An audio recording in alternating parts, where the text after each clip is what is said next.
ötközürsen ötken günü kelamiz soktop, kalamız deysen zaten seni manda kıpamam. Manda kılıp, ben variant üçley diyeyim ben. Ben zor bedemem diyeyim. 60'a 40 kalsam 10% bizimge, men yamalı 60'a 40 kıldım. Her zaman bizimge vermezim dedim. Siz Kuday aldığında şu acı katarı işti жақсы жасадым деп айтасызбы? Endi orasida bor. Hammasi yaxshi emas. Men aytib atқан жоқпын. O'zingizdan chiqib atқан сөзді o'qingыз. Аны мен жана 162 миң сом сизге 10 граммдан эсептеп бердим. Эми ошону 30 граммдан күнүнө бир пряниктен эсептеңиз. Жакпа эмне райондун акими.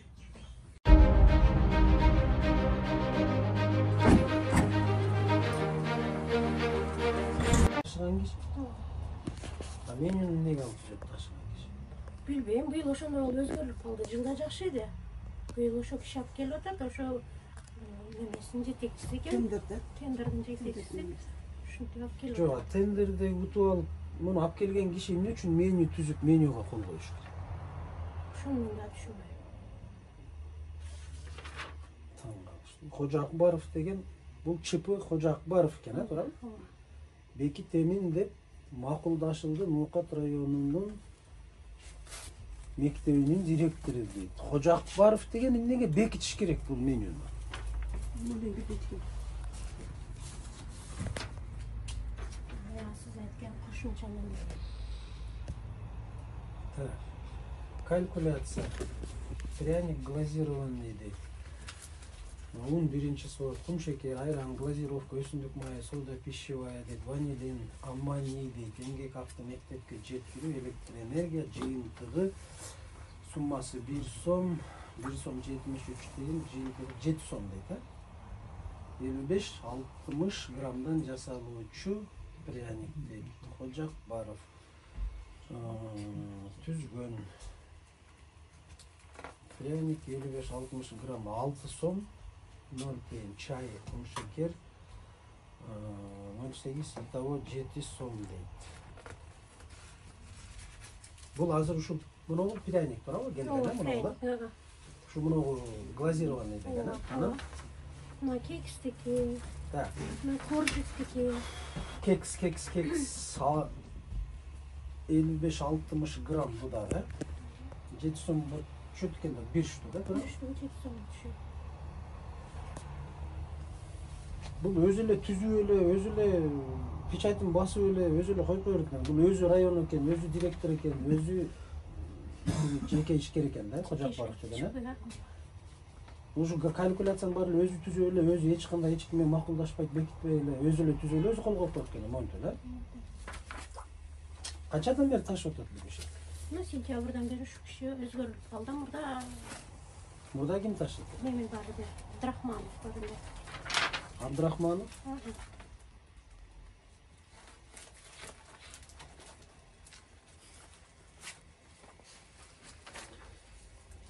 Мына биздеги абал ушундай. Мына Кожо Акбаров деген жеке ишкер менюну бекитет, мынтип печатын басат. Өзү району, өзү директор, өзү жеке ишкер. Менюну дагы ошол киши түзүп, печатын басып бекитип коет.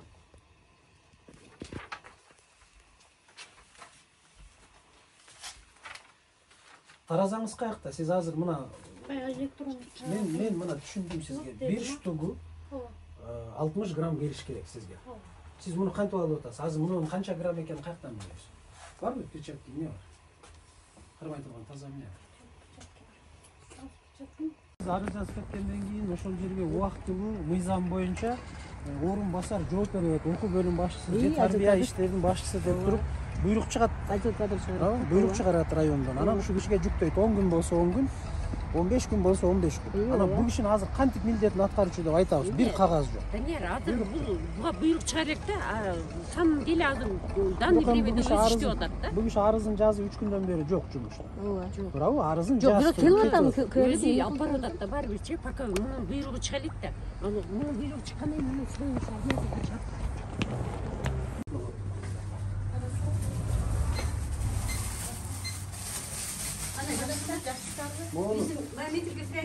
Мынакей 3 штук.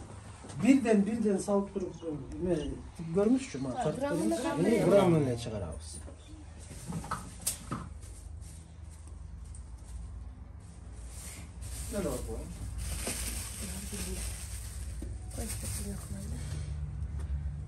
Nol 55 gram ekan. Bartal maşında Ne koyun. birden tartıyoruz.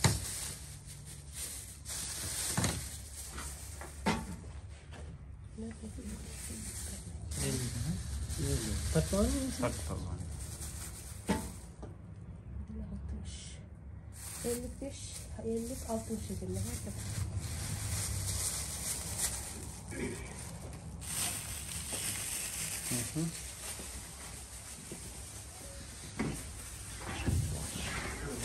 Дагы ошондой болуп келгенге мен Yok, дагы ne sebepten? Menünü siz bekitesiz. Mekteptin direktörü katары, мына бул siz менен макулдашат. Анан менюнү siz түзөсүз. Ашканадагы ошол эжекебиз түзүп кол коет, siz бекитип бересиз. Мага даяр үчүн келет да. ЧПнын эле директору сиздин ордуңузга деле кол коюп, районго деле кол коюп, печатын басып эле менюнү түзүп берип коет силерге. Ал ким? себеби баягы канча неме келип атканын биз билбейбиз. Кайсы продукция? Мисалы пряник кеп калабыз. Сиздердин көзүңүздөрдү жумуп туруп эле алып келип берип коет экен да. Айым эле келгенде биз көрдүк. Ошо көзүңүздөрдү жумуп эле алып келип берип коет да, сиздер билбейсиздер да. Ал каерде даярдалды, кантип даярдалды, эмне кетти, кандай кетти деген жок да, туурабы? Неме Сиздерге даяр эле алып келип берип коет. Içinde var. Калькуляциясын көрдүм эми, аны жанагы ЧПнын директору өзү эле кол коюп, өзү эле печать басып коет да. Мынакей. Биз деген мындай жакын эмес да, биз дагы билбейт экенбиз да. Сиздерге негизи даярын эле алып келип берип коет, сиздер бергиле да. Таразада жок болуп атпайбы, сиздер таразага да салбайт экенсиздер да. Мына менюсунда калькуляцияда жүрөт да, 60 граммдан 55 миң. келет да, туурабы? Анан сиздер аны таразага деле салбай эле алып атпайсыздар. Канча граммдан келет, эмне болуп атат деген. Үчөө 3 бөлөк чыгат. Демек азыр пакеттин баардыгын берип алып келип тарттырсак, пакеттин ар бири ар башка. Турган сайын баары бул нерсе келет да. Саат менен Бул даярдайт. сиздерге деген жаңы алып келиш керек, свежий. Булар Кандай туруп калган нерсени алып келип берет. Бул туруп калган нерсени алып келбеш керек. Жок, жумшак эле да, эмеле. Азыр жаңысын алып келиш керек. Свежий ооба, саат менен Күндө эртең алып келет да. Всё, макул, кеттик. Siz уже кабыл алып атпайсыз. Ашхананын ичине киргенден баштап сиз уже кийишиңиз керек. İçinde жүрүп атасыздар, сиз сырттан кийиңиз. Эмне менюңуздар кандай? Эмне бересиздер балдарга бүгүн? Бүгүн пряник беребиз. Пряник. Менюңузду бериңизчи. Меню бул жерде.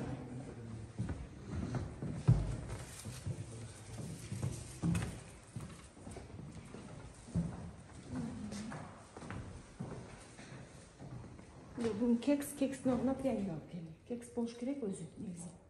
Эмнеге пряник алып келдиңиз? Себеби кексти бирөөнөн сатып алып аткан экен, анын граммдары талапка туура келбей, ошон үчүн. Тигинин граммдары Тигинин граммы аз талапка болуп, туура келбейби? ошон үчүн пряник алып келдим деп азыр кетти. Кызык. Булар деле тиги кожок бар. Менюнү түзгөн, бекиткен, кайра эле ошол окуя да.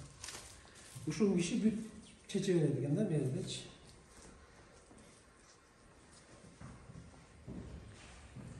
Бүгүн күнгө сиздер шаршемби пряник бересиздер, туурабы?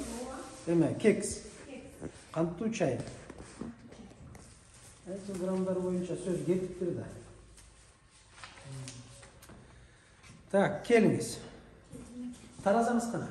Таразыбыз жок эле бизде, алып беришкен жок. Кантип алдыңыз муну азыр? Сиз каяктан билдиңиз мунун канча грамм экенин? Мен- Мына жерде турат. Ушул Мынакей, коржик, печенье, кекс деп атат, а? Азыр пряник алып келди сизге. 55-60 грамм деп. Кана келди? Кантип мен алдыңыз? эми биякта магазинге барып тартып койгомда анан соцпедагогдо бар. Эмне бар? Ошол фото тартып келип. Жок, азыр кантип алдыңыз муну? Мен ойлойм эми ошол 60 граммдан болсо керек, алдабасы керек. Мыйзам бар да, сиздин оюңуздагыдай болбойт да. Баардыгы мыйзам талаптары бар да. Бул бекер келген жок да. Бул мамлекеттин акчасы балдарга жок дегенде ушулар бир кичине да болсо бир нерсе жеп калсын деген мамлекеттин балдарга болгон мамилеси. Анан ушуну дагы өткөзүп алганда, башка кылып атканда сиздер ар бириңиздер өзүңүздөрдүн мыйзамдуу эле аракетиңиздерди ушу мыйзам чегинде эле аткарып койсоңуздар болду. Бу жерде эч кандай жаңы акылды ойлоп таап деле кереги жок. Siz özүңүздүкүн аткарасыз, өткөрүп аткан киши өзүнүкүн аткарат. Болду. Да, пряник глазированный. Чай, сахар сдал дейт. Заборный лист, район Ноокат СУ, Кожоакбаров. Бул кайякта директор школы, состав, повар, доставщик. Азыр алып келдим, ноябрь айыныкы, анан биз бүткөндө бекитти, кол коюп. Бүгүн декабрдын канчасы? Декабрь айы. Бүгүн декабрдын 8 болуп калды. Канаки? Ошол мен числосун койбой калдым. Число, бул жердеги жазыла турган кайсыл бак, кайсыл эме, ким дегендер кана. Жөн эле Кожоакбаров дегендин эле заборный лист деп турат. Бул Кожоакбаров деген ким өзү? Ушул жеке ишкер. Кожоакбаров Вахап деген киши. Анан эмнеге сиздердин менюңуздарда деле ошо Кожоакбаров бекитип эле Кожоакбаров? Анан мен билбейм да ким бекитиш керек. Менюну бекитип коет бияктан. Жок, менюну ким бекитиш керек? Мен аны Директоруңар бекитиш керек. директор. Директоруңар бекитиш керек. Аны менен макулдашылды деп туруп кол койдуруп коет экен директоруңар. Каякта школдун директору? Өзүндө болсо керек. Чакыргылачы. Бүгүн кайсы күн? Бүгүн 8, мага 2 күндүктү алып келди. 2 күн. Эртеңкини бүгүн. Кайсы? Качан кайерге кол койдуңуз? Мына сдал деп атат. Ооба, мына жерге кол койдум. Кана. Мына. Бул сахарга полный кол коюп койдук. Бир жумалык сахар. Мына эмне? Мына коржик. Бул киши адашып кол коюп койгон. Мынакей коржик, Ооба. кекс, коржик. Туурабы? Ооба. Мына пряникке кол коюп атат. Коржикке кол койду, кекске кол койду. Сдал деп. Ооба, четвергке чейинге кол койду. Кантип? Кантип дейли кол коюп кетти. Жок, кантип кол коюп кой четвергке чейин? Канакей алар? Четвергтики азыр мен салып койдум бияка. Бул среда бүгүнкү күндүкү. Канакей сиздин принял дегениңиз? Мен Кана кол койгонуңуз кана? Сиз мынча граммдан мен алдым деп кантип кол коюп атасыз? Каяка салдыңыз кексти? Кана бериңизчи. кексени можно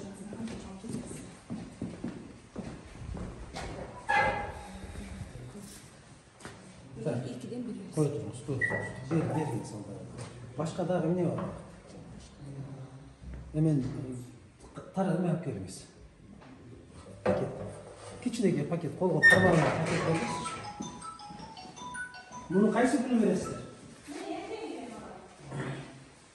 А эмне үчүн сиздерге эртеңкине бүгүн алып келип берип коюп атат эртең? Сен жолуңда.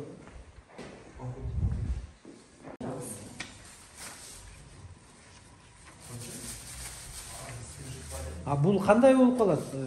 Кожоакбаров деген жеке ишкер сиздерге алып келип атат. А отправитель ЧП Мурзабаев Ш болуп атат. Сиздер кантип буга кол коюп атасыңар? Мен ошону изеттим. Мынакей Мурзабаев Ш дейт, отправитель, мына ишкер.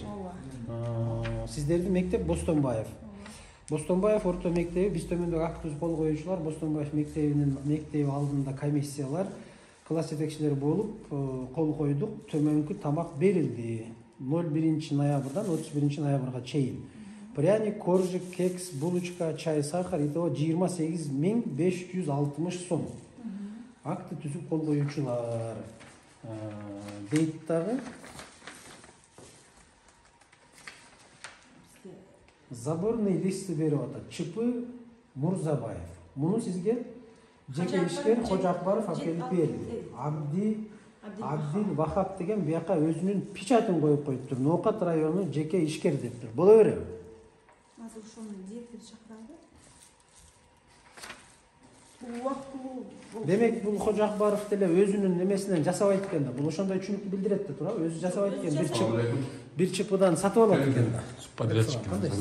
Жакшысызбы? Сиз кайсы кызматтасыз? Мен завхоздун. Завхоз, чарбаны сиз карайсыз. Фамилияңыз ким? Журоев Арстанбек. Журоев Арстанбек. Мен трубканы берейин. Агайга. Агай трубканы. Ким? Ошко кетти де, кызы ооруп баягыда. Саламатсызбы? Экинокок болуп операция болгон. Саламатсызбы? Кандайсыз? Жақсы, саламатшылық, қош келіпсіздер. Рахмат. Қызым приступ етілі да, операция болған үйде. Ошол жолдошым Россияда эле. Анан бүгүн Ошко алып келип, азыр врачты күтүүдө турабыз. Ооруканадасыз. Ооруканада, областной ооруканада детскийде турам. Кудай берсе казыр күтүп. Азыр операция кетиптир, УЗИ түшүп чыкты. Операцияга кириптир. Врач, дарыгер операцияга кириптир. Мен сизден бир гана нерсени сурайм. Кызыңыз жакшы болуп кетсин, Алла шифасын берсин. Сиздерге Кожо Акбаров Абдил Вахап деген тамак ташыйт экен, туурабы? Алып келип берет күнүнө. Эмне үчүн сиздер актыга кол коюп атасыздар? Булардын тамагына ноябрга сиздерге актын алып келиптир, заборный лист. Жеке ишкер Мурзабаев Ш дегенге. ЧП Мурзабаев Ш деп сиздерге заборный лист берип атат, актыны берип атат. Акты түзүп кол коюучулар мектеп алдындагы комиссия деп туруп, Кожо Акбаров алып келип сиздерге муну берип атат. Эгерде Кожо Акбаров тендерден утуп алып, сиздерге ушу азык-түлүк ташып аткан болсо, эмне үчүн Мурзабаевдин документтерине кол койдуп берет? Мен ошону сурасам, сертификат ошонун эмесинде азыр ошонун эмесинде иштеп атабыз деди да. Эмне сертификат ошонун негизинде? Ошол сертификат негизинде биз сертификат ала элекпиз, ошонун негизинде иштеп атабыз деп. Биз утуп алдык деп алып келишип берип. Эмне үчүн анан сиздер жетекчи катары бул жерге тамак келип киргенден кийин, ашканага, мектептин ашканасына киргенден кийин сиздин жоопкерчиликте да, ага Кожо Акбаров жооп бербейт, башка эч ким жооп бербейт. Эмне үчүн районго кайрылбайсыңар? Момундай болуп атат. Мына бизге туура эмес документтер келип атат. Биз кол коюп берип атабыз. Кийин анан бизге сурак болуп жүрбөсүн. Башка киши эле азык-түлүктү алып келет дагы, башка кишинин документин алып келип кол койдуруп атат деп, районо башкаларга, районо укпаса областка эмне үчүн кайрылбайсыздар?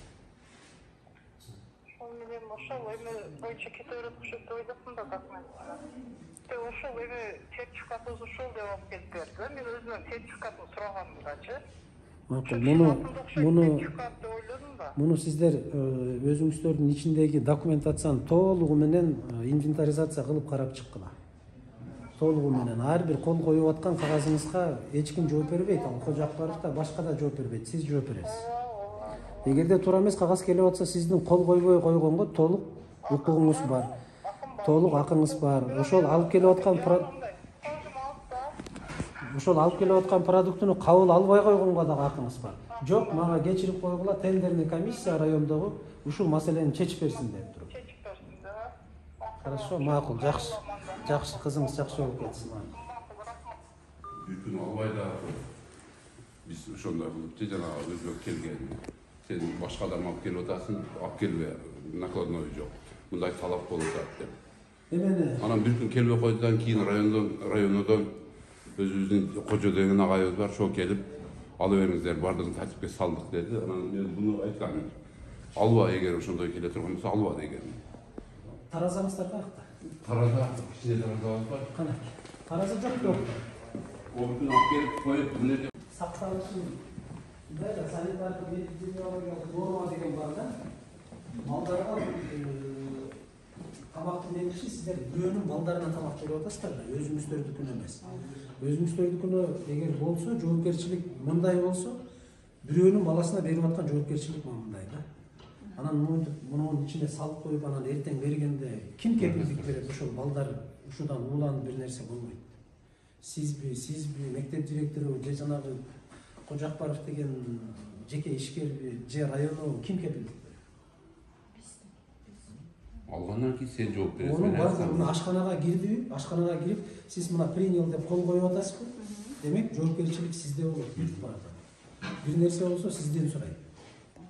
Ал жооп бербейт, мен өткөрүп бергем, кеткем дейт, мен таза кылып бергем дейт. Ошон үчүн бир нерсеге кол коердун алдында караш керек. Эгер сизде мындай шарт болбой атабы, демек мектептин жетекчисине бардыгына талапты коюш керек. Эртең бирөөлөр текшерип берип калса, бирөөлөр ууланып калса, күнөөлүү мен болуп калам. Келгиле мунун шарт түзүп коелу, бир кичинекей холодильник алалы, муну сактай турган бир жерге бир нерсе алып коелу. Ошого директордун күчү жетпей атса, айыл өкмөткө кайрылыш керек. Айыл өкмөт кайрылып күчү жетпей атса, районго кайрылыш керек. Маселени чечиш керек да, мыйзамдын жолун алып барыш керек. Мүнтөлөгө көз эми мына бүтүн жаңалары көрүн да. 2018-2019-да бүткөн окуучулардын азыр эмнеси менен кармап, ошо эмнеси менен мактанабыз. Алып башка жерге койгула. Көрүнүктүү жерге 20-20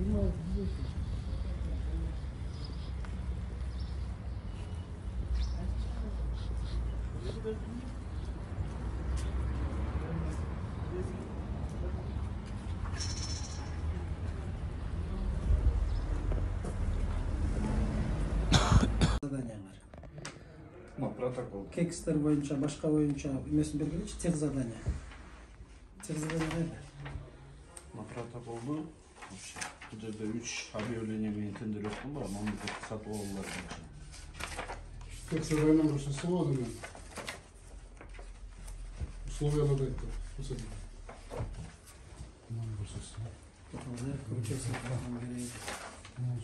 Критерий оценки. Требования.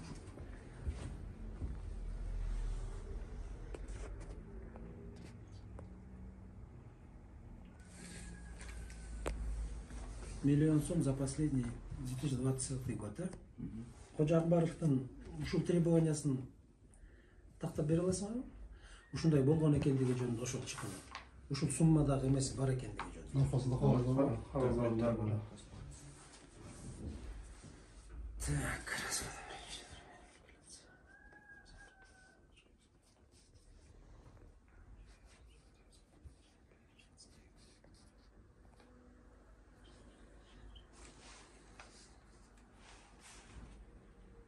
Кожо Акбаровго акыркы которуп берген акчаңыздарды менен алып келиңизчи. Акыркы которулган акча. Октябрь, ноябрь айына которулган акча канча сомдон болду эмес?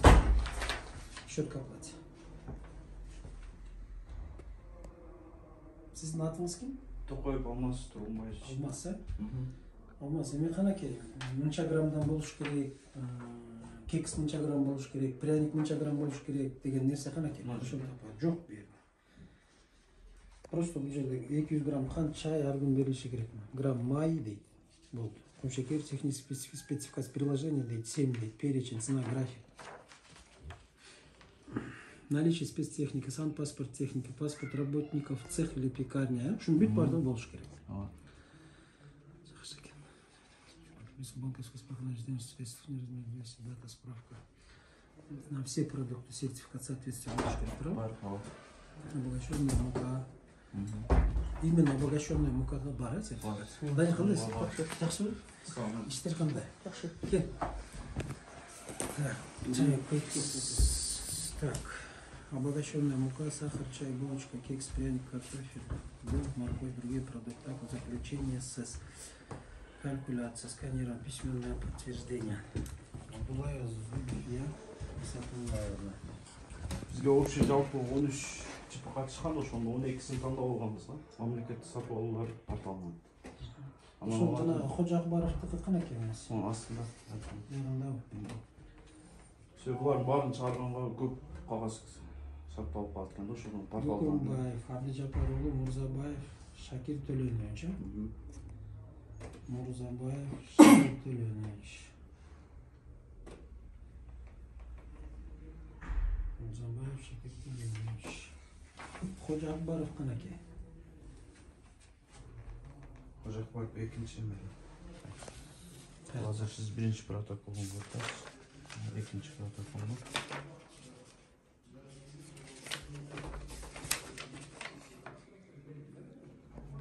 Абдил Вахап. Так, лот боюнча менюнун граммдары аз, основание, правильно? Так. Ол жерде Тажибаев өтүп атат. А Кожо Акбаров? Жок, ал лот боюнча өткөн эмес. Сен экөө бирдей коюп койгон да? Кожо Акбаровдук аз болгон, туурабы? А Кожо Акбаров эмне үчүн иштеп атат бүгүн? Кожо Акбаровдун өзүнө тиешелүү лоттору да бар, ама Канакей кайсы?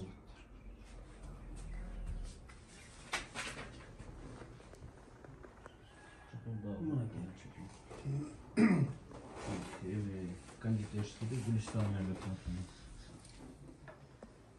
Анан экинчиси Жаңылык Атайлык өтүндө. Лот боюнча менюнун граммдары аз деп атабыз, туурабы? Экинчи эмеге өтөт да. Граммдары аз. Ошон үчүн Абдуллаева утулуп калган, туурабы? Кожо Акбаровдун граммдары канчадан берип атат бүгүн? Граммдары мына жакта. Граммдары канчадан төлөп атасыңар? Канча сомдон төлөп атасыңар килограммына? Бул жерде кондитерскийге 7 сомдон эме болуп калат. Жок, килограммын көрсөткүлө. Мана бир эмеңе Ысык тамак эмес да бул. Жок, эми килограммын кантип төлөп атасыңар азыр эмеге? Ошол эле булочкага, ошол эле силер жеткизип аткан пряникке канча сомдон төлөп берип атасыңар? Сумма.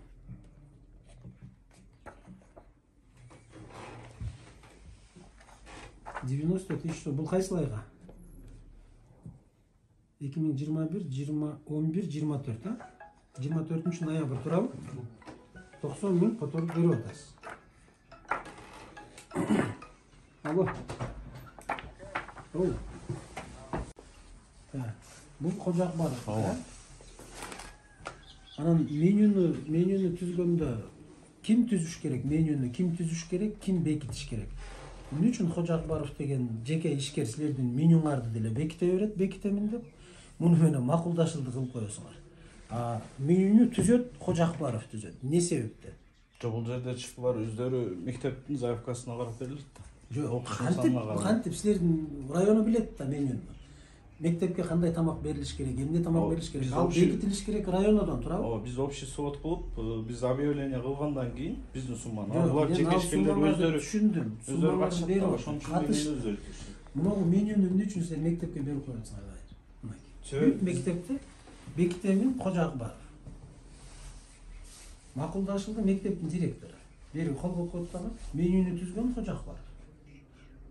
Мектептердин баарында ушул меню турат. Бул өзү директор, бул өзү району, бул өзү поставщик. Кожо Акбаров деген. Кандай болуш? Жок, бул жерде бизде 120 мектеп бар да. Анан мамлекеттик сатып алууларга жарыялап атканда биз ар бир мектептин директоруна милдеттендирип койгонбуз да, жоопкерчилиги ошол. Бир күндө 120 мектепти айланып чыгып текшергенге мен жок. Силер текшерип эмне кыласыңар? Менюну 1 жылга берип атпайсыңар. Ошону 2021-жылга берилүүчү тамактардын менюсу турабы? Бул өзгөрбөйт. 1 жылга бекитилген.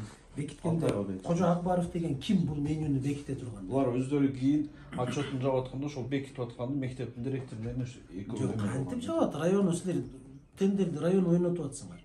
Району муну бекитип бериш керекпи? Муну менюну ушундай болуп берилет тамак деп. Мунагы макулдашылды деп Кожо Акбаров муну түзүүчү болуп кол коёбу, менюну түзгөн киши катары. Себеби калькуляцияны ушул жүргүзөт. Муну ким бекитиш керек? Кожо Акбаров району өзү киргизген менюсу да. Мен түшүнүп атам, мен бекиткенди айтып атам, документ. Муну мейли Кожо Акбаров түзүптүр. Менюну түзүүчү Кожо Акбаров печать басып кол койсун, мен түшүнөм. Биягыначы. Жана кемелер чыктыбы?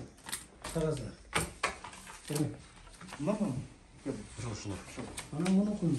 Hani kızım. Заборный есть. Чипы Мурзабаев. Мурзабаев şu. Бустомбаевди палпырып атат. Кожо Акбаров мунун Чипы Мурзабаевдин эмесинин атынан ташып барып, өзү Кожо Акбаров деп бул жерге печать басып өткөрүп берди. Муну Чипыда.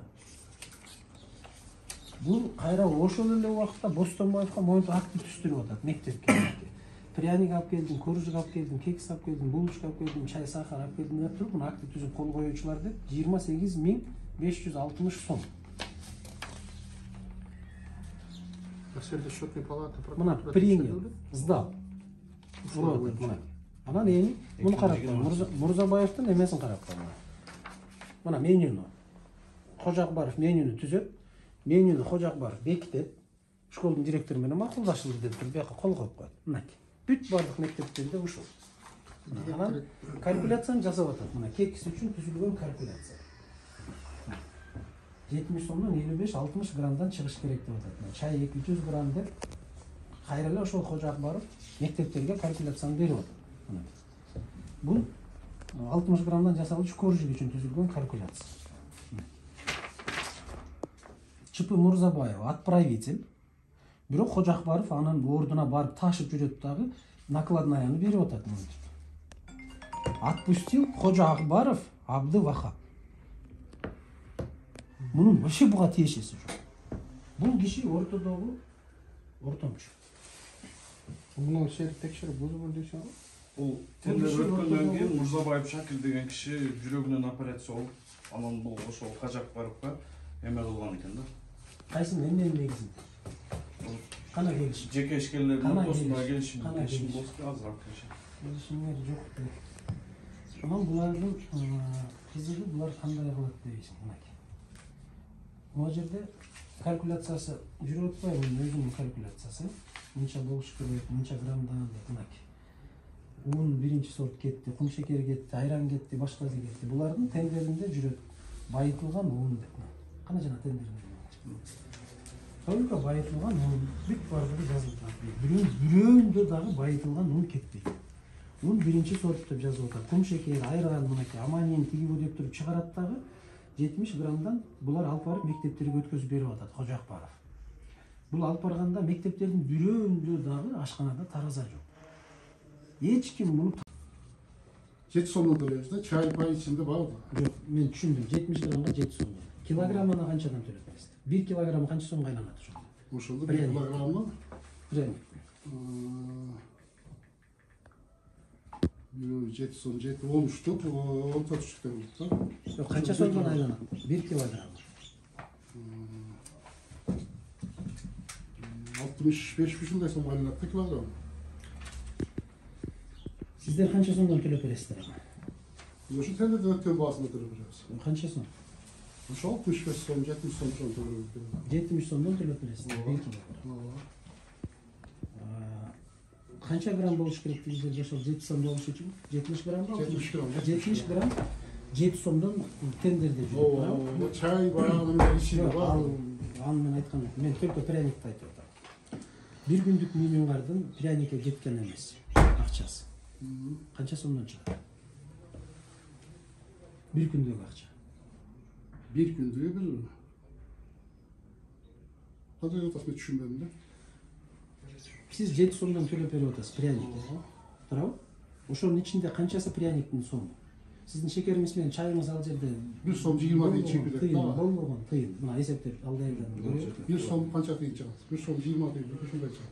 Мынакей тыйын, туурабы? Булардын бүт баары. Райондорго сиздер мектепке бергенде кантип өткөзүп берип атасыздар эми? Мына булочка 70-75 грамм бул 6 сом. Туурабы? Коржик 70-75 грамм 6 сом. Пряник 70-75 грамм 6 сом. Сиздер ушул мыйзам менен төлөп берип атасыздар азыр акча. Туурабы? Кекс 70-75 грамм 6 сом. Бөлкө нан майы менен 70-75 грамм 6 сом. Айланып кетет. Ортодогу граммдар каяка кетип атат?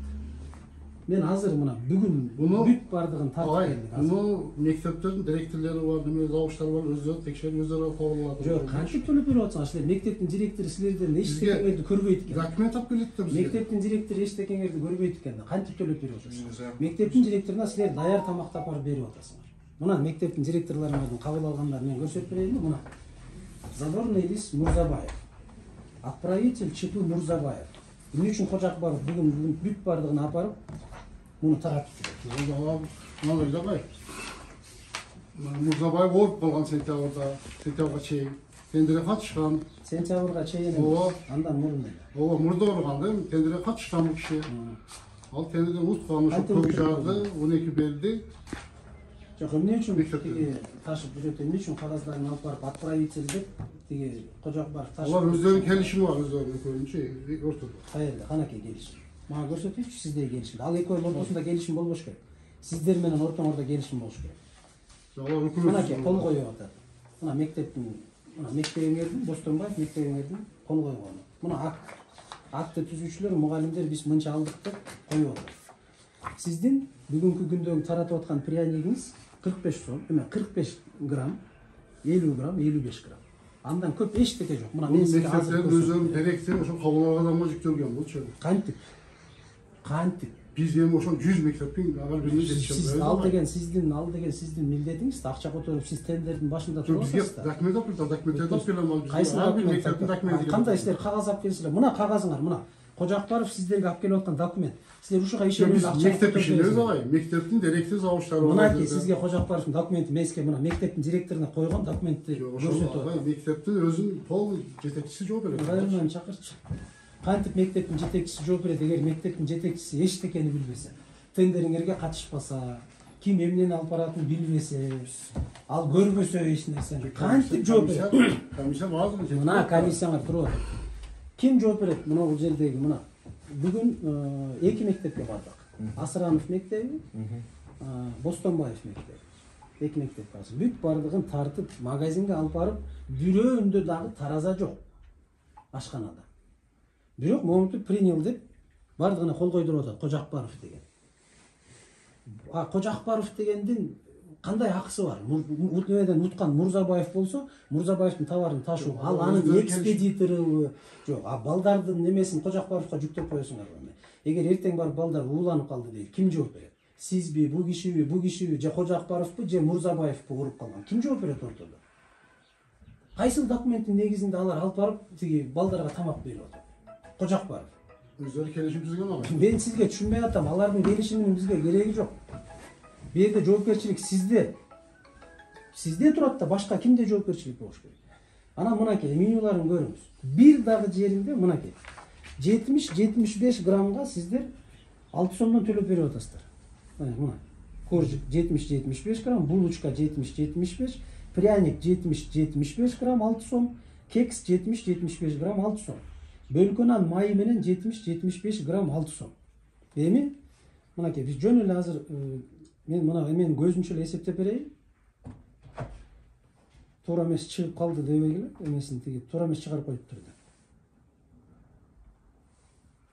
Калькуляторга кет. Мынакей 75 грамм болуш керек. Минус бүгүнкү барып аткан мына пряники 75 грамм пряники бүгүн 45 граммдан барды. Мына азыр биз тартып камерага магазиндерге алып барып мынакей. Атайын магазинге алып барып, пакетине салып барып эле эринбей, магазиндердин таразасын сурадык да, жакын жердеги магазиндерден ар бирин салып көрдүм. Поставщиктер чыкпайсызбы? Минус 30 грамм. Bir эмеден. Бир эле бул пряникке. Демек пряникке канча сомдон төлөп беришиңер керек силер фактически. 6 сом эмес да, туурабы? 6 сомдон эмес да. Фактически силер ошол фактыга жараша төлөп беришиңер керек. Эми 30 граммдан мен сизге эсебин көбөйтүп берейин азыр. Мына бул кандай негизде Кожакбаевка берип коюп атасыңар.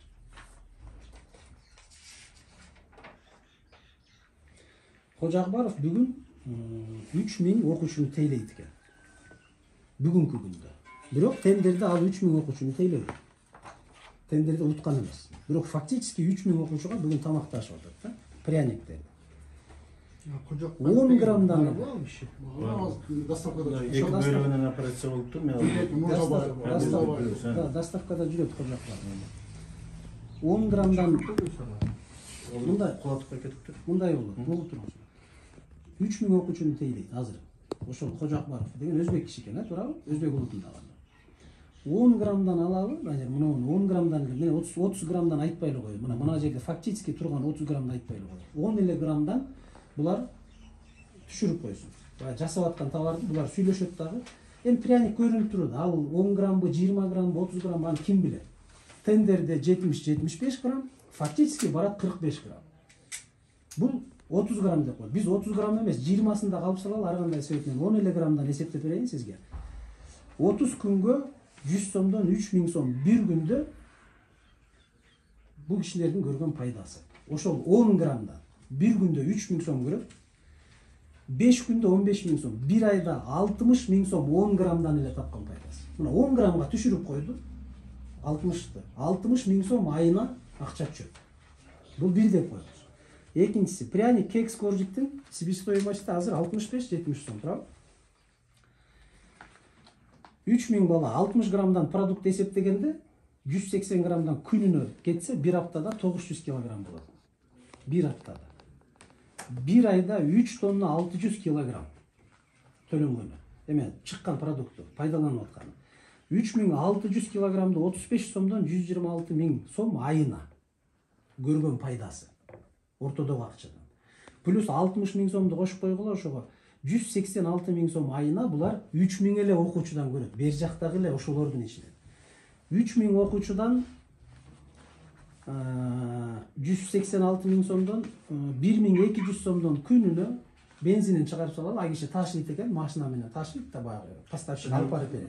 Тургазы, бул жанагы 3000 окуучу деген эми бул временный экен да, эртең бир киши чакайып калса чыгат да ошондо. Жок, мен а кишинин ооруганын неме кылган жокмун, мен фактически айтып атам. 3000 окуучу да ооруп калган жок да.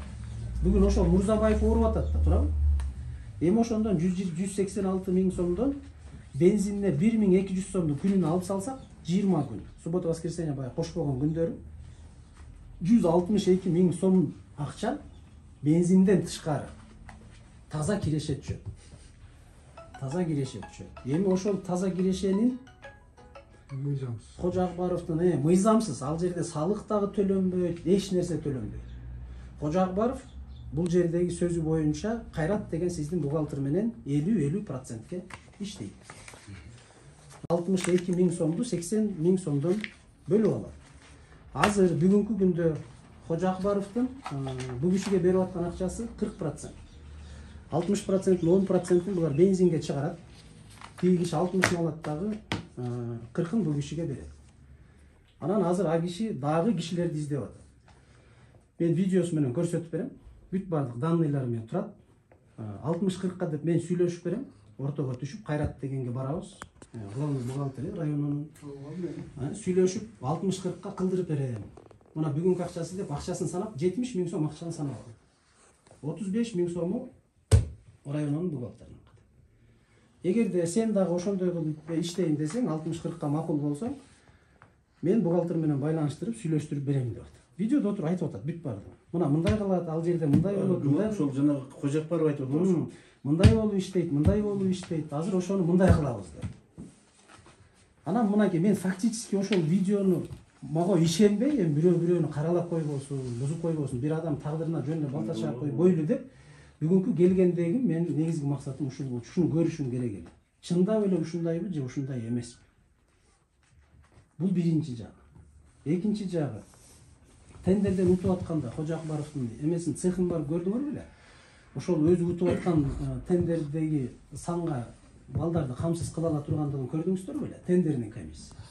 Тендердин комиссия барып бир жылы ушундай сектор текшерген барганыбызда силер эмненин негизинде келдиңер деп прокуратурага текшерүүчү орган саңарып бизди киргизбей коюшкан. Анан ошонун негизинде азыр эмне себептен киргизбей коет? Сиз мындай логически эле ойлонсоңуз, сиз буйрутма берип атасыз. Мен буйрутма берип атам сизге.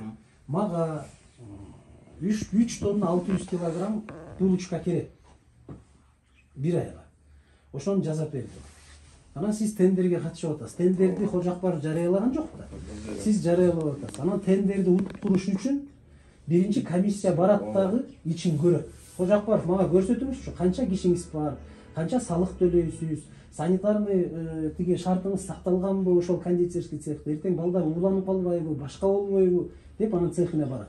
А киши силерге сонун кылып көрсөтүп бериш керек, милдеттүү. Киргизбей койгон да ошо. Кантип уткуруп койдуңар, киргизбей койсо жок, бул башкачы. Мен Кожо Акбаров боюнча айтып атам, башканы айтпаңыз мага. Кожо Акбаров боюнча канакей мага негизинде текшерип келдиңер же силер эмесиңер. Мындай кылабыз, сиз мага эмени көрсөтүңүзчү. Кожо Акбаровдун комиссия мүчөлөрү, тендердик комиссиядагылар барып көрүп келгендеги актыңарды көрсөткүлөчү. Биз барып көрүп келдик.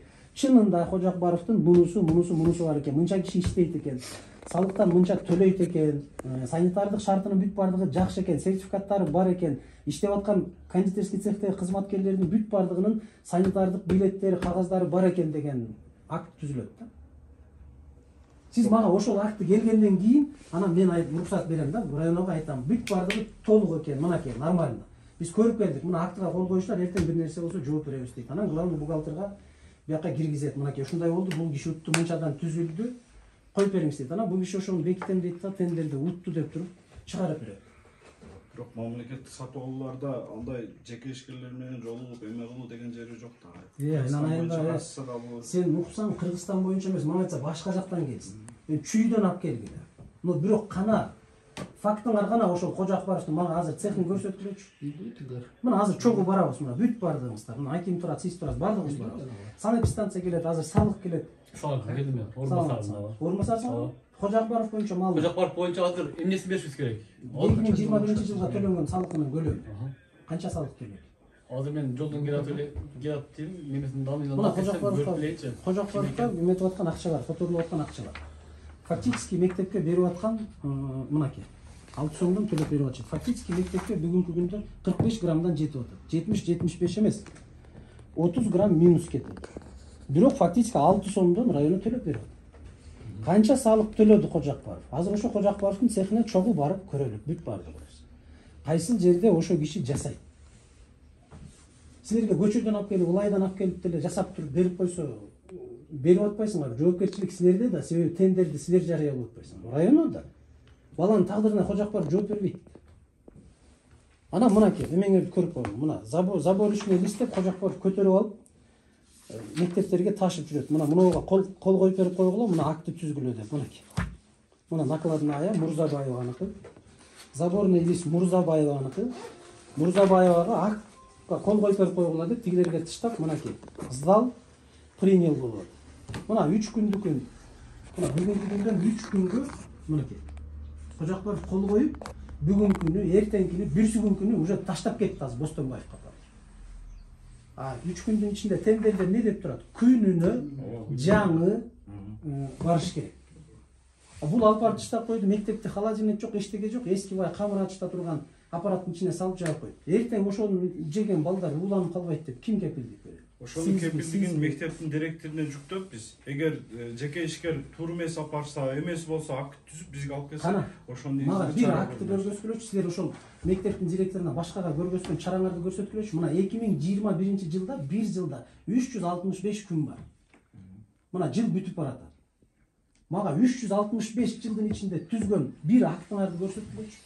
Мен барып, тендерный комиссия атайын ушул окатты кантип алып келип атат, чын эле берип атат, берген жок деп текшерүүгө бардым. Ошол мектепте бул бар экен, бул жок экен. Бул талапка жооп берет экен, бул талапка жооп бербейт экен. Деп туруп алып келип жетекчиңерге берген актыны көрсөткүлөчү бирөөнү. Жок да эчтеке. Мына менюңа. Менюну ким түзүш керек? Калькуляцияны немени алып бара турган калькуляцияны ким түзөт? Калькуляцияны мектеп кантип түзөт? Эми сен кызык экенсиң, мага мектеп эле мектеп дейсиң. Мектептин директору сенин тендериңе катышкан жок. Жок, катышкан жок, бирок кантип түзөт калькуляция? берип атат да. Бизге ушул нерселер керек. Сизге заявканы алып келип берет. Менин мектебимде мынча окуучу бар. Мени ошол шашке чай менен силер камсыз кылып бергиле деп кана. Туурабы? Анан силер калькуляцияны мынакей Кожобаев беле мына Кожакбаров деген түзөт. Себеби бул утту да силерден 6 сомдон утуп атпайбы муну тендериңерди мына. Ушуга ылайыктап туруп бул калькуляция түзүп чыгат. Мына Кожакбаров деп мэрге түздү деп коёт. Анан кайра Кожакбаров берди бекитем деп коёт. Мына менюну бекитем, ЧПнын директору Кожакбаров деп жүрөт. Ким бул? Районобу, мектептин директору, ата-энелер комитетинин төрагасыбы? Ким бул? Бүт бардык мектепте турат азыр Кожакбаров деп, мына бекитем деп, мынакей. Мен силерге азыр бир эле менюсун көрсөтүп атам, мына меню. Мына Бостонбаевыңардагы, мына тиги Асырановдагы. Мына ЧПнын директору Кожакбаров мынакей. Алдагы жерде өйдөрөк басылып калыптыр, мына. Буга мынакей биздин заявканын негизинде берилген айыл өкмөттөр боюнча ушул 7 сомдук эменин менюсу. Ушунун негизинде сатып алуулар порталына жарыялайм. А бул менюну жеке ишкер өзү түзөт. Жок, түздү, мен түшүнүп атам аны, ал түздү. Мынакей меню Кожакбаров деп турат, мына. Бул түздү, кол койду буга. А эмне үчүн Кожакбаров кайра бекитет ал менюну буякта мектеп? Өзү районо барбы бизде? Мектептин директору барбы? Бар. А менюга Кожакбаров жооп бербейт да. Ким бекитиш керек? Мектептин директорунда биз сатып болгондо директор бекитиш керек. Кантип мектептин директору макулдашылды деп туруп буга макулдашып гана Кожакбаров буякка бекитип атат. Ким бул? Районо Кожакбаров. Бүгүн районо Кожакбаровду? 00-660. Абдувахап деген өзбек киши. Азыр времени көбөйүп кетиптир да. Жок, мен ал временныйын баарын түшүнүп атам. Мурзабаев мейли ооруп калды. Келди, беркече. Жок, мейли чыгып ооруп калды. Эми ал Кудай сактасын. Оору эми алдан эч ким келбейт. Жок. Мейли кетиптир. Кайсынын негизинде Кожакбаровго ташытып атасыңар? Ошол эми тендер өткөндөн кийин болду да. Тендер өткөндөн кийин ошондо көбү келишим түзөздөр. Ой, тендер өтсүн мейли мен түшүнүп. Тендерге кылсак жарыяласак да жүрөбүз. Жок, тендер жарыялап не кыласыңар? Мурзабаев силерден утту. Иштеп атат, ооруп калды, кетти. Кана келишимиңер Мурзабаев бирөөгө ошону тапшырып кеткенди милдеттүү түрдө мына эртең бир нерсе болсо өздөрү түзбөйт, мага анын кереги жок. Мурзабаев эртең Ташматов, Эшматов менен келишим түзүп ташты берсе бара беребин.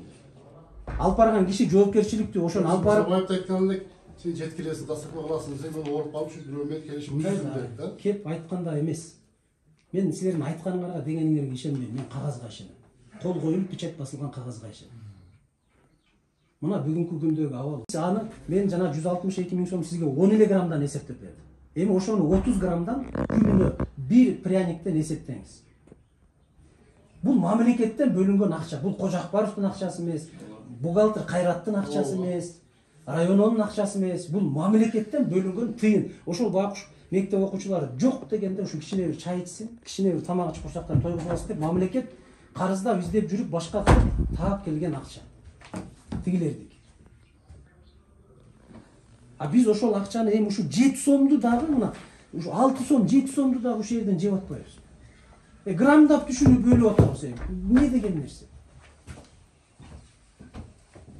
Кичине бир уялбайлы. Ушуну жок дегенде ушу 7 сомду берип койбойбу? Мектеп директору контроль кыла албайт аны.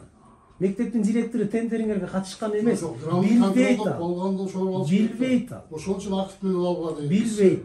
Бир дагы мен сизге азыр 2 жерге тең барган мектептин директорунун видеосун көрсөтөм. Билбейт. Биздин ишибиз жок. Биз ал нерсеге эч кандай жоопкер эмеспиз. Жоопкер району тендерди өткөрдү, району жооп берет. Биз балдардын ошол пряниктин 1200 штук десе менин мектебиме келиш керек болсо, ошол 1200 штукту гана 1200 гана штукту өткөзүп алабыз. Ал биз чогулуштан айтат агайчы. Ар кимдин өзү контролдоп бул боюнча кече жакында директорлорго дагы чогулуш кылып жеткирдим да булардычы.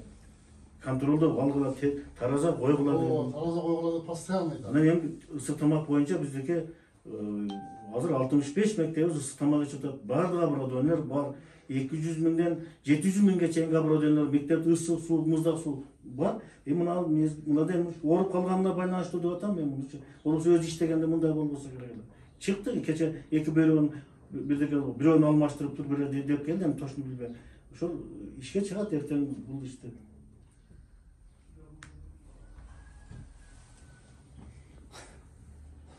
Анан силер ушул келишим менен иштеп атасыңар азыр. Биринчи тарап Көкжар айыл өкмөтүнүн тургуну Мурзабаев Шакир Ноокат райондук билим берүү бөлүмүнүн түзүлгөн келишимдин негизинде ден соолугуна байланыштуу убактынча 15 сентябрдан аткара албай калгандыгынан Ноокат райондук билим берүү бөлүмү тарабынан түшкөн акча каражатты жеке ишкер Кожо Акбаров Абдул Вахапка өз убагында каржылап берүүгө милдеттенет. Эмне дейсиз? Эмне түшүндүңүз ушуну?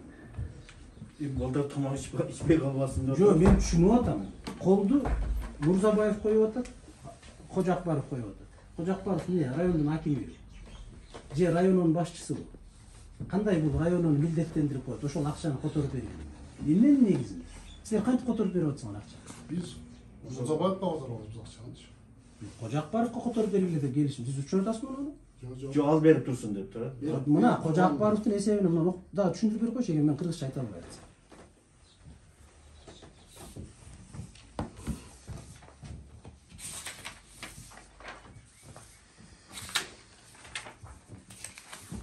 Ооруп калгандан проблема болду эми болбосо мен андан ал кишинин ооруп калганына эч кандай эң көп тендерди ошол ооруп калган киши уткандай ошол. Мен ал кишинин ооруп калганына эч эмен жок, күмөнүм дагы жок. Мен ага кине да кое албайм. Бул ар бирибиздин башыбыздагы нерсе. Мен иштин жүрүшүн башка бирөөгө милдеттенбейм. Жок, бул действительно ооруп калган. Бул бар. Эми макул ооруп калсын, бирок деген суроо туулуп атпайбы? Мейли. Башка бирөөгө туулат да, анан башка бирөөгө берет. Мейли, жада калса ошо Мурзабаев эле калсын дейли. Силер кагазды районго. Силер эмнени карап отурасыңар? Эсепчи. Эмнени карап отурасыңар? Мына силерди эки жеке ишкер милдеттендирип атат. Мурзабаевдин акчасын Кожо Акбаровго которуп. Жок, бул келишимде эмес, биз өзүбүздүн келишимибиз бар. Мен Мурзабаевго которуп берем. Угуп туруңуз. Өздөрүнүн ичиндеги 15.09.2021 жыл. Ноокат шаары келишим номер 1. Биринчи тарап Көкжар айыл өкмөтүнүн тургуну Мурзабаев Шакир Ноокат райондук билим берүү бөлүмүнүн түзүлгөн келишимдин негизинде ден соолугуна байланыштуу убактысынча 15 сентябрдан аткара албай калгандыгынан эмнен аткара албай калган, эмне келишим ал жөнүндө сөз жок. Ноокат райондук билим берүү тарабынан түшкөн акча каражатты жеке ишкер Кожо Акбаров Абдул Вахапка өз убагында каржылап берүүгө милдеттенет деп атат. Сиз мага кайсы келишимди айтып атасыз? Договорлорун, утканчылардын договорлору менен келишим негизинде которуп беребиз акчаны. Келесе боло берип элечи. Жөн эле келесе боло берип элечи. Мына турат кагазыңар. Силер мен алып келген жокмун да, мына кагазды силер мага алып келип бербедиңер. Экөөнүн келишими бар экен, укмуш экен бул деп келбедиңерби? Ушундай келишимди булар түзбөйт, силер түзөсүңөр. Силер түзөсүңөр. Районда түзгөн бар да. Айланайын, Мурзабаев ооруп калгандыгына байланыштуу Кожакбаров ошону аткарып турсун деп силер түзөсүңөр. Силер менен макулдашыш керек алар. Ушундай болуп калды. Мына менин диагнозум, мына кагазым. Мен ошого өзүмдүн ооруп калгандыгыма байланыштуу. Эгерде Мурзабаев ооруп калып эки бөйрөгүнөн операция болуп кетип атса, цех токтоп калбайт да иши. Чыгарып атабы? Балдары бар, аялы бар, башкасы бар. Туурабы? Цех иштеп атат да. А эмне үчүн Кожакбаровго акчасын которуп берип анан кийин Кожакбаров деген милдетин алыш керек? Же жалгыз эле кишиби Мурзабаев? Жалгыз бойбу? Үй бүлөсү жок, башкасы жок. А эмне деп атасыздар аны? Өсө көргөзбөйсүз, өзүн айтып аткан.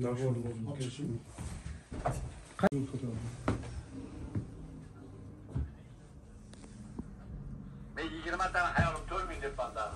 8 milyon olmaz. Kaynak göz alırsan gül yaptı. Bu ditarayda oldum bir de kokmuş. Bulgur. Bu Kojakbarov. Fakat sentedeyim ben 90% sokakta. Çok. Nasıl farklar olmadı. Çapayette bir de çapayette hazır 1050'de bolup kaldı. Bu Yunuslan'da.